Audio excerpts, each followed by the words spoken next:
inflación. Vamos a hablar de un tema que, bueno, es terrible. La inflación. Las cifras de la inflación, la verdad, son durísimas. Se acaba de entregar el informe con la inflación del mes de septiembre. Un alza de 1.2. Es muchísimo. La vida se hace cada vez más cara en nuestro país. Es el mayor incremento desde el año 2008 para la crisis subprime. ¿Se acuerda de Estados Unidos, todo ese problema? Bueno, ahí también se había disparado harto, pero como esto, no. Y en el acumulado de los últimos 12 meses, la inflación llega a un 5.3. Te dirá, bueno, eso es macroeconomía, la inflación es un concepto. No. Eso nos pega en el bolsillo a todos los chilenos. A los más vulnerables, más fuerte todavía. Estamos junto a Marco Kremerman para entender esta histórica inflación. La verdad es que la situación, Marco, es compleja y el problema es que parece ser que esto no va a cambiar en el corto plazo. Hay mucha incertidumbre, hay preocupación. ¿Qué significa que la inflación esté tan alta? Buenas tardes, Marco, querido. Hola, Eduardo, buenas tardes. Efectivamente es una situación compleja. Lo hablamos en algunos programas algunos días atrás. Esto no es una situación local. Eso es muy importante mencionarlo porque hay dos cosas que decir. Todos debemos preocuparnos de la inflación, que aumente los precios. Para nadie va a ser una buena noticia. Pero es importante cuidar acerca de la argumentación. Vale decir, ser muy preciso en identificar cuáles son las fuentes que explican este aumento de precios. Ya. Hablábamos, si mal no recuerdo, hace algunos días atrás en este mismo programa, que en el mundo se está hablando de estanflación. Exacto. Que es una combinación entre estancamiento de la actividad económica y aumento de precios. El peor escenario. Al mismo tiempo que aumentan los precios, las economías comienzan a ralentizarse, a crecer poco, ¿no? Y esto se va a comenzar a ver el próximo año porque las economías están creciendo mucho este año y que la base de comparación era el 2020, donde las economías cayeron a nivel mundial. La chilena cayó 5,8% y este año se proyecta que crezca sobre el 10%. Wow. Entonces, ¿por qué? ¿No? La gran pregunta, ¿por qué está pasando esto? Hay varias explicaciones. Una explicación fuerte tiene que ver con la oferta. La inflación puede detonarse a partir de ofertas que se restringen y se comienzan a ofrecer menos bienes y servicios, o demandas, ¿no?, que se estimulan mucho, una presión muy fuerte por parte de la demanda. Claro. Por el lado de la oferta, lo que tenemos a nivel mundial es que, lo hemos analizado, hay puertos que han parado muchos meses en China y en otros países fundamentales, hay cadenas de suministros cortadas, interrumpidas, Sí. precio de la energía, ¿no? Precio de la energía muy alto, precio del petróleo, el barril del petróleo se pronostica que puede llegar a $100 Sí. prontamente. Sí. Están 80. Marco, una pregunta al Cayo. ¿Cuál es la verdad de la milanesa? ¿Qué pasa si se aprueba el cuarto retiro? ¿Realmente la inflación va a seguir subiendo? ¿Pueden garantizarnos que si no se aprueba el cuarto retiro, la inflación va a bajar o va a dejar de subir? Mira, quiero compartir contigo, te dejo esas dos preguntas, quiero compartir contigo cuáles son los productos que más subieron. Mira, la carne de vacuno, un alza de 9.2. O sea, carísima. Ha subido muchísimo la carne de vacuno. Usted que va al supermercado, que compra en la carnicería, sabe perfectamente de lo que estamos hablando porque los precios son así. Semanalmente la carne está cada vez más cara. Servicio de transporte aéreo. Mire, 23,5%. Tan parados estuvieron los aviones que ahora que se reactivaron, con todo. Automóvil nuevo, 4,5%. Tomate, 21,5% el precio del tomate. Los gastos comunes tienen una baja de 1.1 y las cecinas, llamativo, 1.3 negativo. Bajan los precios de los gastos comunes y de las cecinas. Pero lo otro, disparadísimo. Marco, respecto a lo que te planteaba, si se aprueba el cuarto retiro, ¿la inflación va a subir mucho más? ¿La vida se va a hacer mucho más cara? ¿Es real eso o no? ¿Nos pueden garantizar que si no se aprueba, la inflación va a bajar? Ni lo uno ni lo otro, ¿no? En el fondo, lo que tenemos acá es un escenario de bastante incertidumbre y lo que se puede decir es que cualquier medida tiene un efecto en la economía. Así es como quienes decíamos que los retiros es una muy mala política pública, pero fue una discusión legítima cuando no había ayudas. También decíamos que eso iba a tener un impacto en las pensiones y que las pensiones miserables se iban a transformar en muy miserables. O sea, impacto había, pero había que ponerlo en su contexto. Aquí pasa lo mismo. Nadie puede decir que un retiro no va a tener ningún impacto macroeconómico. Sin duda puede tener un impacto y puede generar una presión inflacionaria adicional. Eso que nos lleva a decir que la inflación que tenemos actualmente en Chile es consecuencia de las ayudas fiscales y de los retiros, no es correcto, porque es consecuencia de fuerzas internacionales que tienen a todo el mundo preocupado y de factores locales que se podrían acelerar a partir del cuarto retiro, dependiendo en qué se gaste el cuarto retiro, ¿no? Porque puede haber personas que se pongan al día las deudas, gasto directo en consumo, importado o nacional, y también ahorro. Entonces también va a depender el impacto de la inflación de este retiro. Ahora, una cosita adicional. Lo que mostraban en pantalla, Eduardo, era el aumento de los precios solo en septiembre. Sí, del mes. Sí. Solo en septiembre. Exactamente. No es el anual. La carne de vacuno. Sí. Exacto. Y la carne de vacuno, ¿no? En el mes de los asados, ¿no? Aumentó 9,2% en septiembre. Entonces muchas personas pueden decir, pero fue un tema de igual septiembre, que el tomate. Particular. Exactamente, el tomate. ¿Para qué vamos a hablar de los pimentones como nuestro programa? No, yo no te voy a molestar más con los pimentones. Tranquilo, Marco, tranquilo. Ahora, lo que me llama la atención respecto a esta información, que muchos han calificado de preocupante, es que el 9 de septiembre la UEF rompe la barrera de los 30.000 pesos. ¿Te acuerdas que lo analizamos acá, lo hablamos? Y a partir del IPC de septiembre, la UEF se estima que en los próximos 30 días suba 361 pesos. Muchísimo. O sea, todos los créditos que usted tiene, crédito consumo, hipotecario, todo se va a hacer aún más caro a fines de octubre. Todo va a subir 361 pesos mínimo. Exactamente. ¿Por qué? Porque recordemos que ¿cómo poder calcular cuánto aumentar la UEF en un mes? Por ejemplo, ahora en septiembre aumentó 1,2% el IPC. Por tanto, lo que hay que hacer es tomar el valor de cierre del UEF ahora en el 9 de octubre, por ejemplo, que es 30.124 pesos, y aumentar un 1,2% en un mes, y lo dividimos por día, es con un aumento de 12 pesos diarios.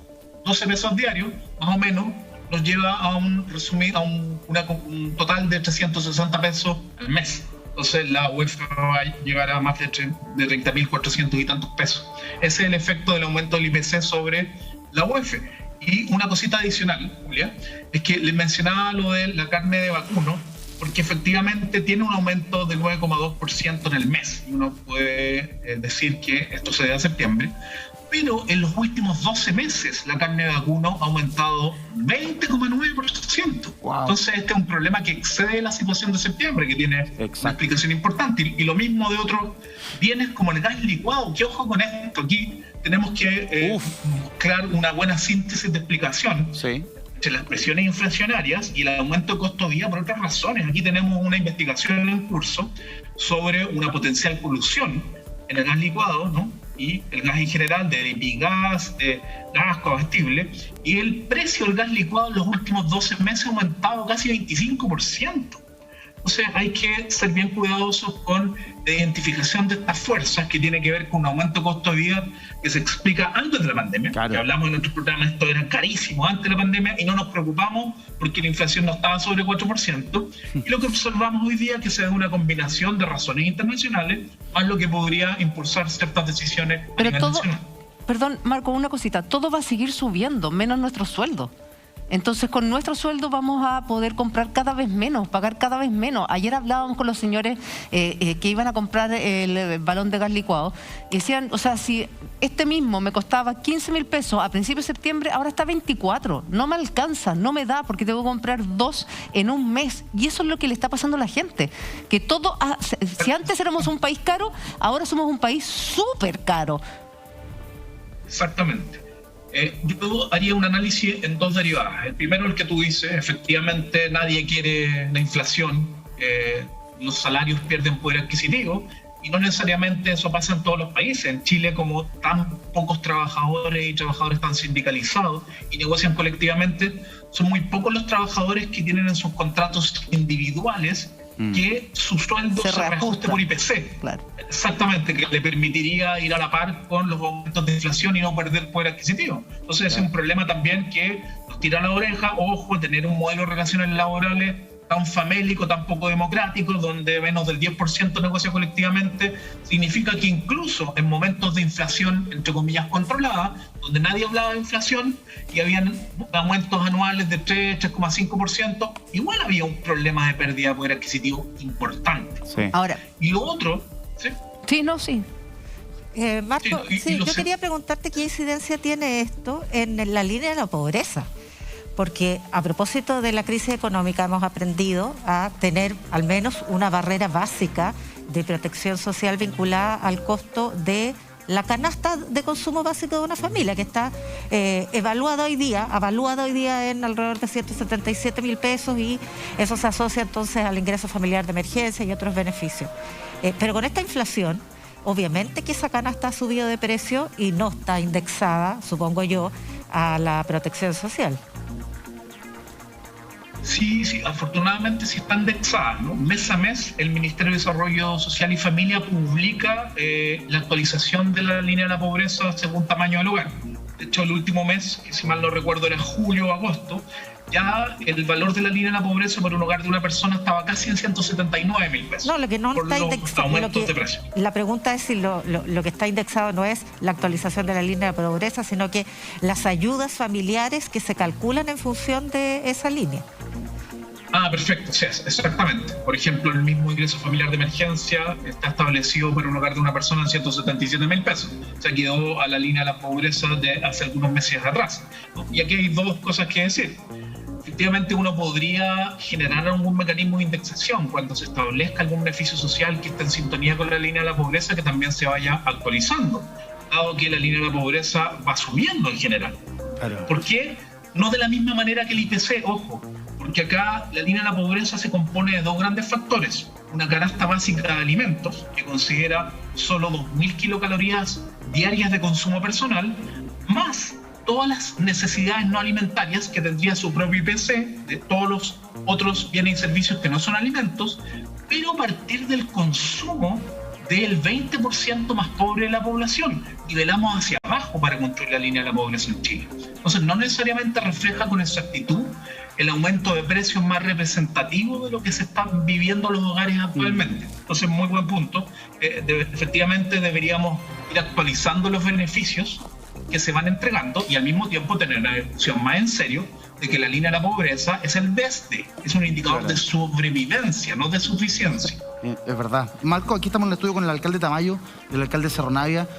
Alcalde, usted, ¿cómo empieza a notar que se manifiestan estas cosas en la ciudadanía? ¿Qué le pide la gente en la calle? ¿Qué le pide la gente en el municipio? ¿Cómo se empieza a traspasar esta información que a veces suena súper de macroeconomía, pero tiene impactos reales inmediatos? Mira, se observa en la medida que llegan muchos más vecinos a buscar algún tipo de ayuda. Subsidios de arriendo, de alimentos, algún tipo de apoyo extraordinario en exámenes y sobre todo hoy día, por ejemplo, que está impedido cortar el suministro eléctrico de aquí hasta el 31 de diciembre. Claro, pareciera ser no un problema, pero esas deudas tienden solo a acumularse. Entonces, la situación es bien angustiante, ha ido creciendo. Uno dice, con el IFE, con los apoyos, con los retiros, eso dice estar más controlado, pero la realidad que nos toca ver es que han aumentado muchísimo los requerimientos de los vecinos y es lo que nos tiene muy preocupados, porque al igual que la UF va aumentando y el costo de la vida sigue aumentando, la municipalidad, incluso las municipalidades más pobres, no hemos recibido algún apoyo extraordinario para enfrentar esta realidad. ¿No han recibido nada? No, nada.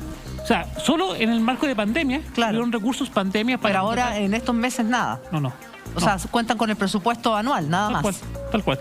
Pero yo tengo una pregunta, y no sé si Marco nos está escuchando. Sí, Marco está escuchándolo, alcalde. Pareciera ser que la existencia de la UF, a quien termina beneficiando son a los bancos, más que al ciudadano en sí. Entonces, si es posible, es viable que deje de existir la UF. Que es algo que se planteó cuando la UF llegó a los 30.000 pesos el pasado 9 de septiembre, Marco. Claro, es una muy buena pregunta y creo que es importante, sobre todo a esta altura de la crisis política que enfrenta Chile, abrir las posibilidades de reflexión. No considerar que hay temas vetados, entre otras cosas.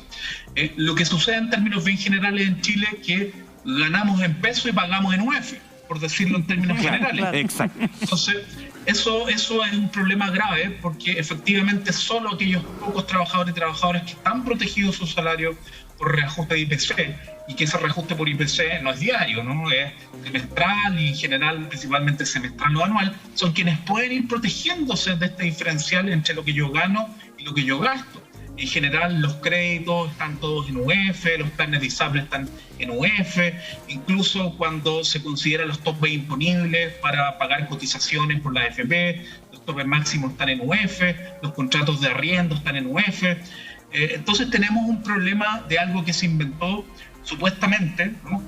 Por ahí, por la época de Frei Montalva, recordemos de ese antecedente histórico, se inventó la UF para proteger los ahorros de las personas, ¿no? Para que no perdieran valor en el tiempo, pero hoy día es otra la situación, de los precios y de la evolución de las variables macroeconómicas. Sin duda deberíamos, más allá de eliminar o no eliminar, deberíamos pensar es que debería haber una cercanía entre lo que ganan las personas y lo que pagan las personas. No puede ser que se desalinee tanto lo que yo gano con mi salario, de lo que yo gasto, de lo que yo pago en los distintos bienes y servicios. Mira, si se cumple lo que tú dices, este mes la UF llegaría a los 30.000, casi 400 y algo. O sea, de aquí a diciembre podríamos perfectamente llegar a la UF a 31.000 pesos. Claro. Si sigue esa curva. Sí. Claramente, sí. Marco, el tema de la regulación de los servicios básicos, que son un componente de la canasta básica importante o del costo de la vida, son muy caros y además están sujetos a esto que eufemísticamente se ha llamado competencia de baja intensidad, que en realidad parece más bien ser una protocolusión, ¿no? Y no tenemos por qué pensar que si se da en el gas, no se ha dado en otros servicios básicos que tienen condiciones privilegiadas en el mercado, que tienen poca competencia, que tienen un cierto comportamiento oligopólico.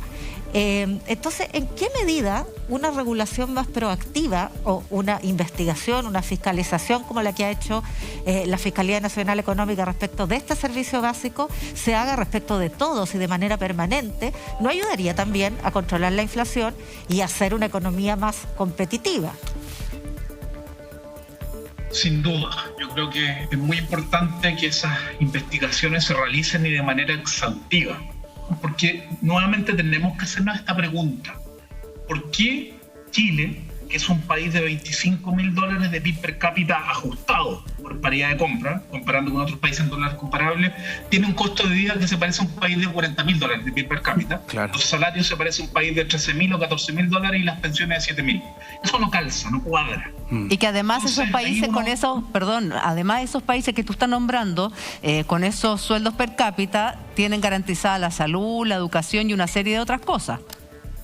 Exacto, ahí existe el salario social, que es el salario social, ¿no? Que la educación, la salud, las pensiones están garantizadas, son gratuitas y financiadas con impuestos generales. Por tanto, ante el mismo salario alcanza para más cosas, rinde más. Exactamente. ¿No? En Chile ese salario lo tengo que usar también para comprar educación, comprar salud, también me tiene que rendir para aquello. Entonces, ante la pregunta de Yanna, sin duda debe regularse más. ¿Por qué? Porque en un país donde sus mercados son altamente concentrados y estamos llenos de oligopolios, vale decir, 3 o 4 empresas explican el 90% de las ventas en los distintos sectores, desde la salmonicultura, la AFP, a la banca, al retail, tenemos probabilidades más altas de que exista cartelización o colusión.